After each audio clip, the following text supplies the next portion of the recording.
was baie goed en baie goed uitgewerk deur hulle en jy weet die informasie was goed en hulle het alles net gesê wat hulle opinies is en jy weet dit was nice om iets te sien anders van ander mense se perspektief af en so ja, dit was vir my goed. Ek meen favoritism nie, maar ek moet sê ek ongelukkig aan die ander kant, wel nie ongelukkig nie, maar ek sou op maar as 'n Christen, so ek is of course aan my se kant, maar nie dat ek probeer sê maar ek dink ek het 'n goeie job gedoen, maar Yusuf het ook 'n goeie job gedoen op die ander kant om sy kant te op sy mening te bring oor sy geloof. So dit is my nogals goed om te sien hoe hy opstaan vir sy geloof.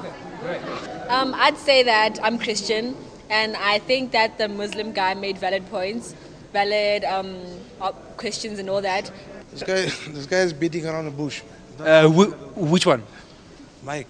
Oh, okay. But the main thing is the truth. It's not about whether you're a Christian or a Muslim or a Jew. The thing is, what is the truth?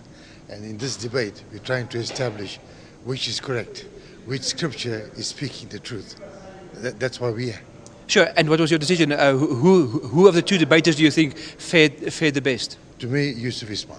Okay. Ek was baie geïnteresseerd om te kom. Ek het aanvanklik iets heeltemal anders verwag.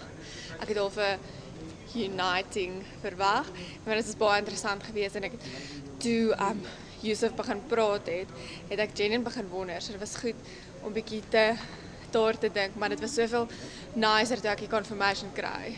Well, firstly, it's an excellent opportunity for both religions to get together on the same platform. I think it's important that we get to know what each other's faith involves.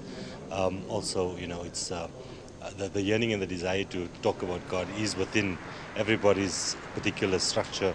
So, you know, to discuss and debate these issues in a healthy environment gives one the opportunity to really involve oneself into the other person's faith and religion. So, excellent. Ek dink dit was uitstekend, al twee het hulle baie goed van hulle taak gekwyt.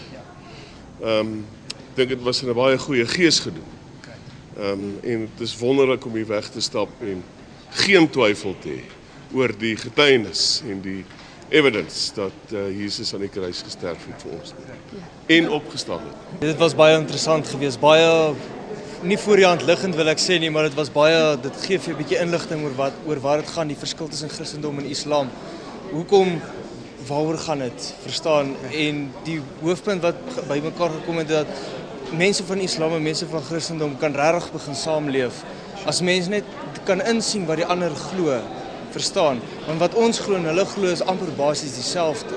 Verstaan? Dit is net hierdie klein kruks van basically die crucifixion wat alles die verskil maak. Soos wat meneer Yusuf gesê, as dit alles by die bergs die sermon van die berg by mekaar gekom het, dan sou ons dieselfde geglo het. Ek dink dit is goed. Ek weet nie of appelpolitiek altyd so positief is nie, maar ek dink dit is 'n goeie ervaring geweest. Baie dankie, wat het jy gedink? Ja, ek stem saam. Ja, ek dink dit is goed om dit bietjie te beleef, bietjie te hoor wat alkeen sê. Dis goed. It was very informative, but personally, I came I have my faith and I still stand firm on that. So I didn't walk out of there being two-minded. It was really interesting and it just broadened my perspective on both religions. Although I do think there was some discrepancies and some misunderstandings in the debate, especially on what really oral tradition constitutes as. Yeah.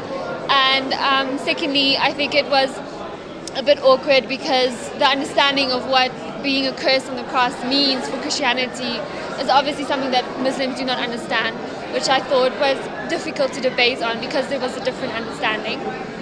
And secondly, I think it's a bit hard, this debate, because it boils down to scriptures, both scriptures being, inspired by God, and that's not something you can prove. So both of them base their facts on this fact, which differs. So it was interesting, but it's still something that is based on faith, I believe. Cool. I thought Yusuf made the best presentation, because the other guy, what he was doing, he was trying to use the fact that most of the people were Christians against Yusuf. So he was just being sarcastic. But if you listen to Yusuf, he quoted a lot of errors, not errors per se, but contradictions in the Bible that prove that maybe he did not die. So from my perspective, Yusuf wins the day, hands down.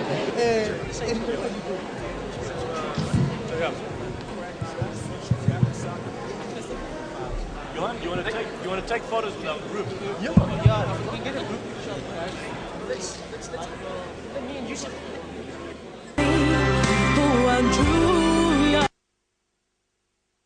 I'm still